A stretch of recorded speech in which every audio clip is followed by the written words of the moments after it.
Good morning, Rabotai. Welcome to Breakfast in the Class. Breakfast in the Class today is dedicated Le'ilui Nishmat. Where is it? I can't find the sign. All right, there was one upstairs. Le'ilui Nishmat. Let's do a Le'ilui Nishmat. My grandfather Salim Fahi, Ruach HaNetin Harbe Gan Eden, with his yortzeit was this past week, and I'll share with you a beautiful story that happened with him as well. Also dedicated for the continued health of Rabbani Chana Farchana Bat Semefega and the speedy Refuah Shlema for Eliyahu Shimon Mazal for Rabbi Eli Abadi. The week of Kobu is dedicated and sponsored by David Yash in honor of you and your unwavering commitment doing good for the state of Israel and for others around you during these challenging times today and every day. We also have with us a Hatan and Kala that we're going to make Sheva Be'achot for. It's very, very special. Chazak Baruch, Ezra and Alicia. We understand that we have at least one of them for sure is a long-time listener, first-time attender. So that's very, very special. Chazak Baruch. We're always glad to be able to have you with us, and your family is here. You brought your simcha all the way to Manhattan. You know what I have to say? With all the marchings that are going on in the city, the idea that there was a different kind of a march 50 feet down an aisle to rebuild a beautiful Jewish home. That one march is going to be so much more powerful that, like it says in Purim, the little comets of the Jewish boy was able to outweigh all of the 10,000 kikar kesef. Be'ezrat Hashem, we should be zochet to see happiness and joy in Am Yisrael, and you should be zochet to build Beit Ne'eman b'Yisrael with all of the attendant berachot. Kol ha-berachot ha-ktuvot b'sefer hazeh, and Be'ezrat Hashem, you should be zochet to build a Beit, a Ne'eman Yisrael that is l'shem u'teferet, that people will want to emulate, and it should be a source of light for all of Am Yisrael forever and ever and ever. By the way, there's a fee for couples that want to come for the Beit Knesset to get the beracha, but we'll work it out later. And the fee is that we pay. That we pay for the Yishem. And as I said to the rabbi right before, the Yishem is not something that we get out of. It's not a bonus that we get when a Chatan comes. It's that we are celebrating together with them in their Yom Tov. So thank you for making today a holy day and a happy day for all of us. Let us begin. Vaye'eta Yitzchak la'amunai lenochach ishto ki akarahi.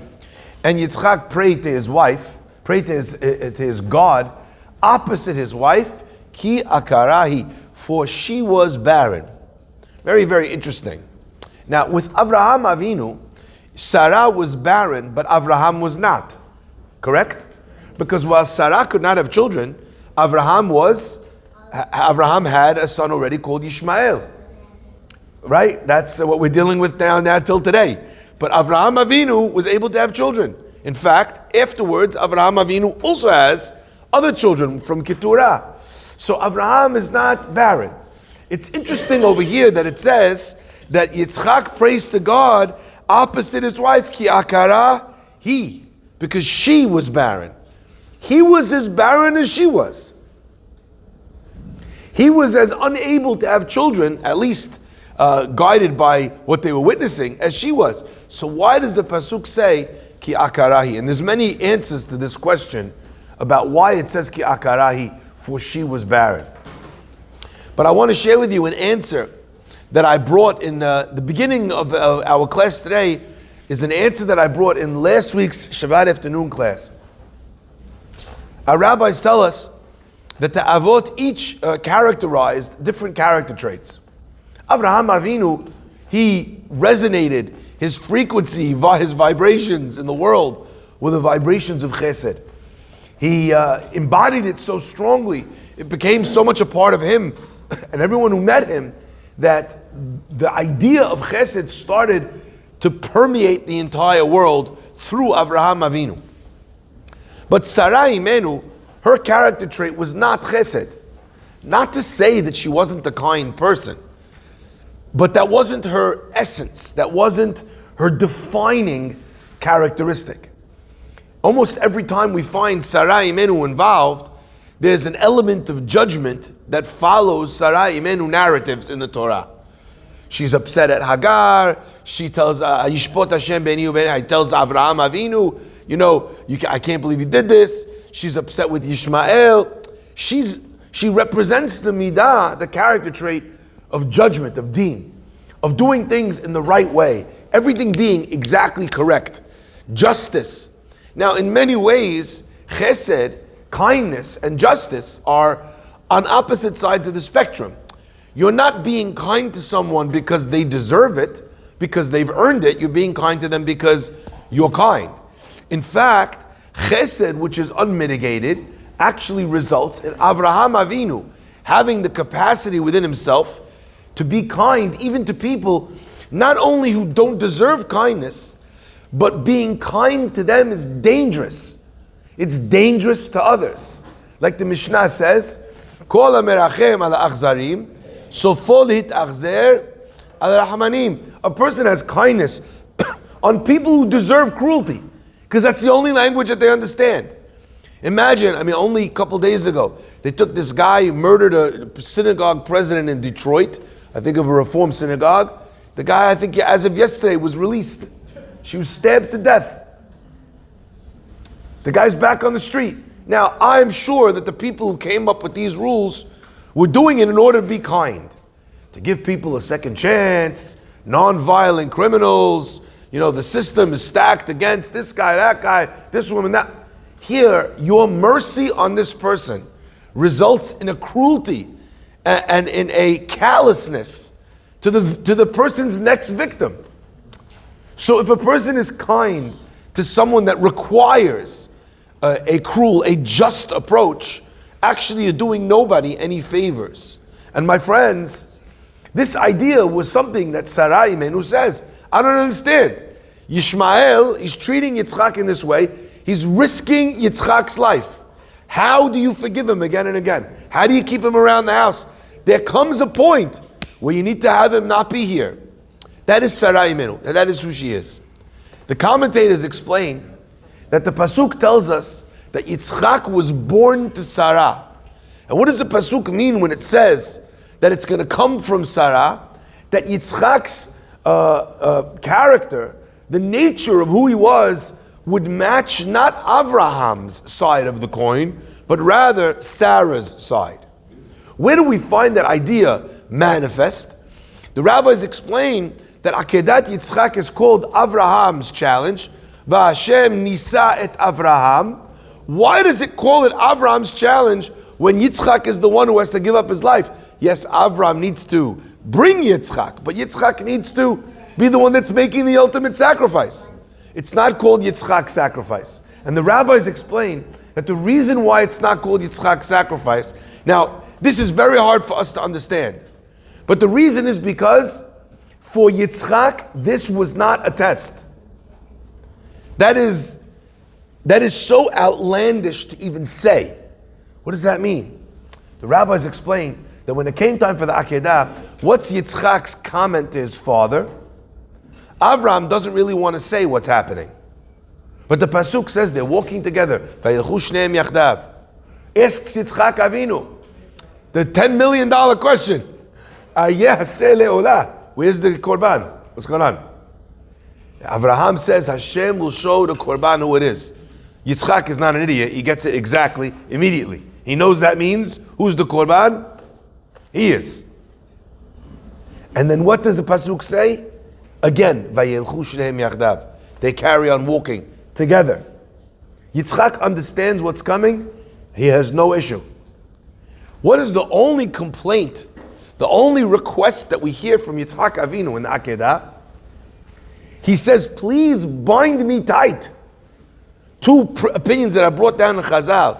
One opinion is Yitzchak was saying, I don't want to move around in the time of the Korban and invalidate the Korban. Other opinion is even crazier, that I'm worried in the death throes, in the death rattle, after I die, my hands, arms will move around, and I might strike my father. That's not Kibud Avaim. The idea that that's what's going on in Yitzchak's mind at that moment makes Yitzchak so unrelatable to us as human beings that my rabbi used to say that that's part of the reason why Yitzchak gets such little press time in the Torah, because every person in the Torah is there for us to learn from. And my rabbi explained we relate more to Lavans and Lots and Paroz than we relate to Yitzchak. Yitzchak is literally angelic. Yitzchak is literally above and beyond the pale of what it means to serve God absolutely, with no hesitation, with no limitation. Except that he never sees his father in that. Nah, that's beside the point. That doesn't speak to Yitzchak's intent or power of conviction. So my friends, so in Yitzchak's experience, Yitzchak, for him, this is not really very difficult. Once he understands what's necessary from him, that's it. Listen to this idea then, coming back to our parasha. The pasuk says, "Vayeta Yitzchak laHashem." Yitzchak prays to God. He begs God. Le'nochach ishto opposite his wife ki akarahi. I believe it was the Rebbe from Kutsk who said, Yitzchak Avinu for himself was capable of accepting the fact that if God doesn't want me to have a kid, I ain't gonna have a kid, and that's okay. Whatever Hashem wants. Din, fear, yir'ah, awe of God, I'm in. God, whatever you want, I'm here for it.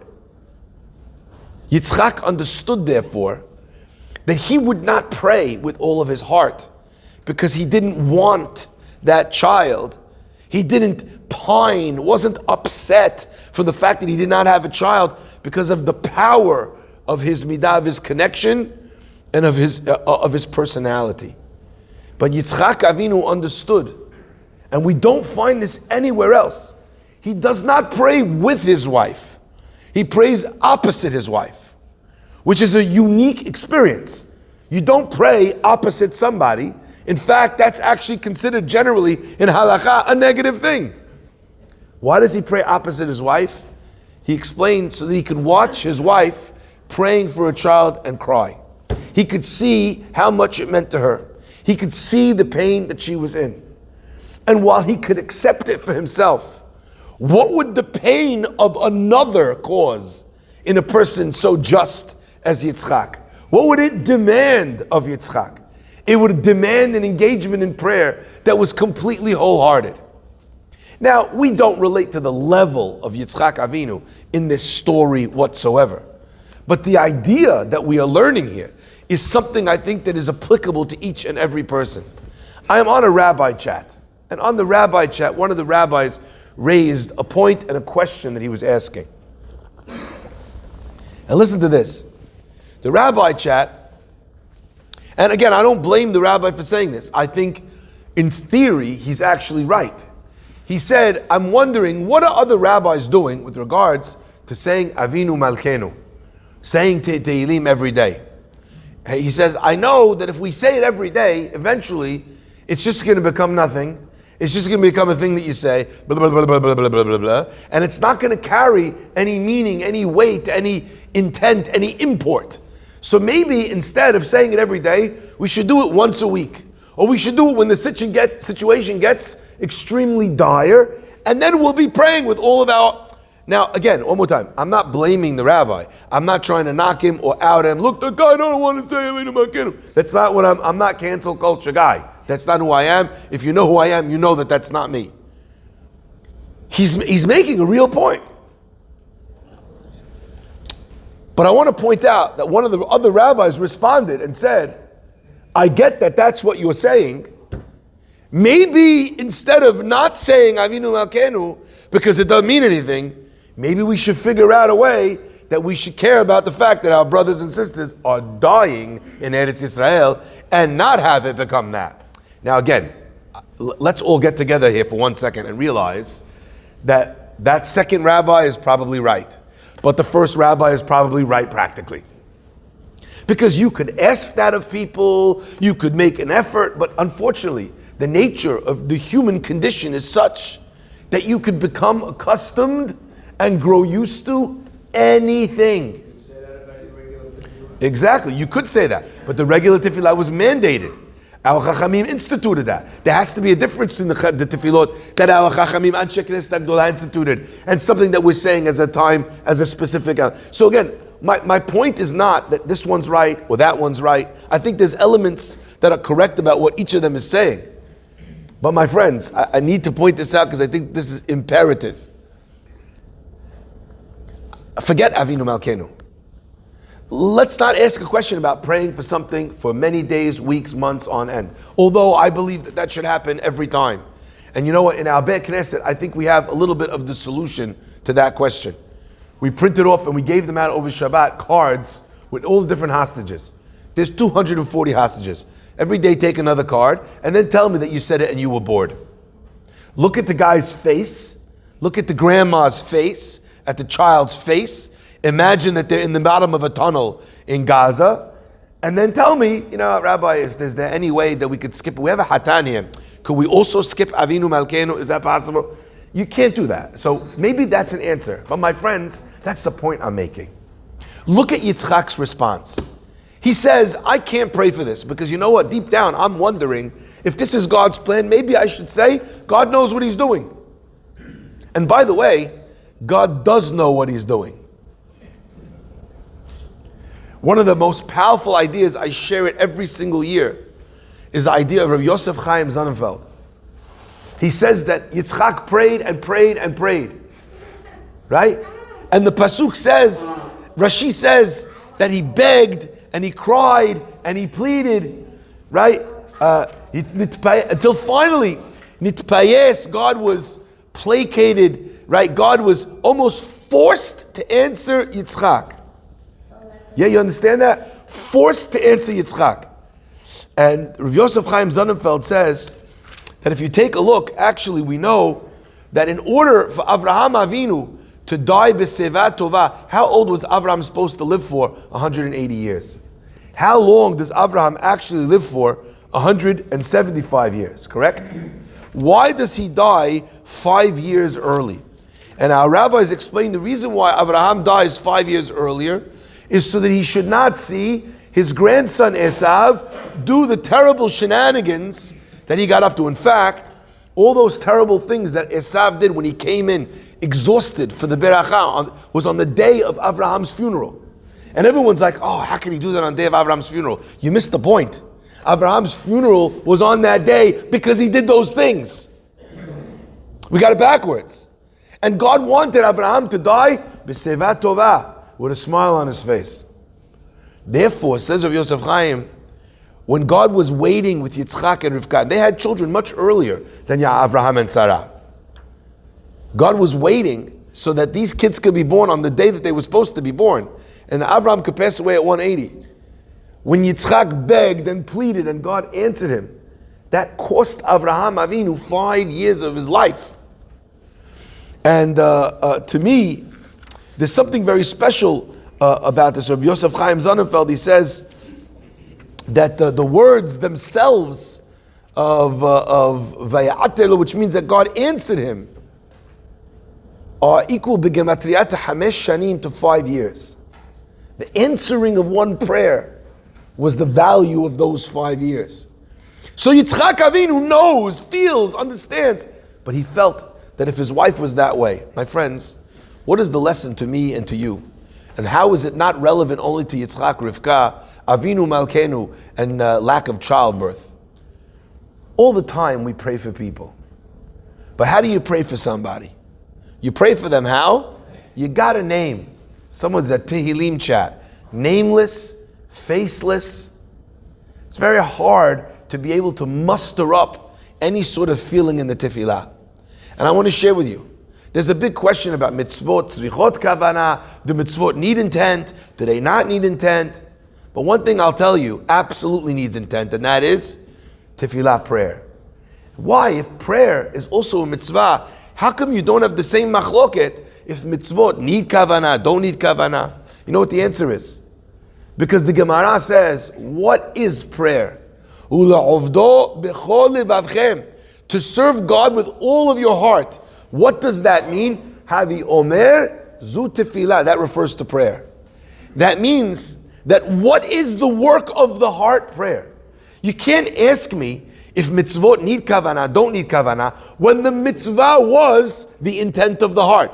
That's not a scenario where you have a shaking of a lulav and I have intention of the mitzvah. Here the mitzvah is the intention. Can I give another example? Is there anyone in the world that thinks that you could love your neighbor like yourself without having actual intention? No, obviously not. Because the mitzvah was to love. According to some opinions, it wasn't to love. It was to engage in those mitzvot, in those deeds. But again, the point that I'm making. So my friends, what do we do when we want to pray for someone? What do we do when we want to do chesed? What do we do when we want to give tzedakah? The very first lesson is a lesson we learned from Moshe Rabbeinu. Vayetze elechav vayar besiblotam. You can't be in the palace and try and tend to the slaves, because you don't know what they need and what they want. There was an amazing article a while back where there was this third world, some tribe in the deepest Africa, and the Americans decided, what do these people need the most? What could we give them that would help them in their situation the most? And what did they do? They airdropped laptop computers. Obviously, it's going to change. It's going to change if they had access to the internet for knowledge, for commerce. Unbelievable. Except for the fact that they don't have electricity. That's what it means to try and solve the problems of an eved, of a slave, from inside the palace. And boy, are we seeing that now. Every country and their brother has an opinion about how we should deal with our conflict while our brothers and sisters are being raped, murdered, beheaded, and kidnapped. In France wants to tell us how to deal with this, and America wants to say that maybe there's a way of doing this. Really? Faddal. You want to send your soldiers? We're very happy to say capacity. You take care of Hamas. You figure it out. We're very happy. Oh, America, what is your track record against terrorism? Sorry? Just what? Oh, 0 wins.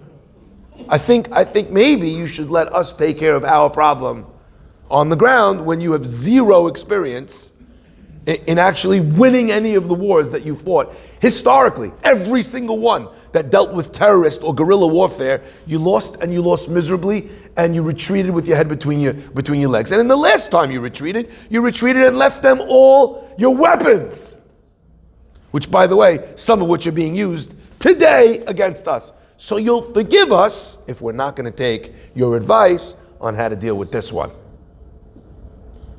Maybe our responsibility in kindness is not only in giving, but prior to giving, and prior to giving tzedakah, and prior to praying, and prior to sending shipments, to actually experience, to feel, to learn, to expose ourselves lenochach ishto. What pain is the other person in this relationship experiencing? And then only to try and solve, and then only to try and engage in fixing the problem, or in offering a solution. That is true with our wives and with our children. Seek first to understand, says Covey, and only then to be understood. You're in a fight. Everybody is busy trying to put across their opinion.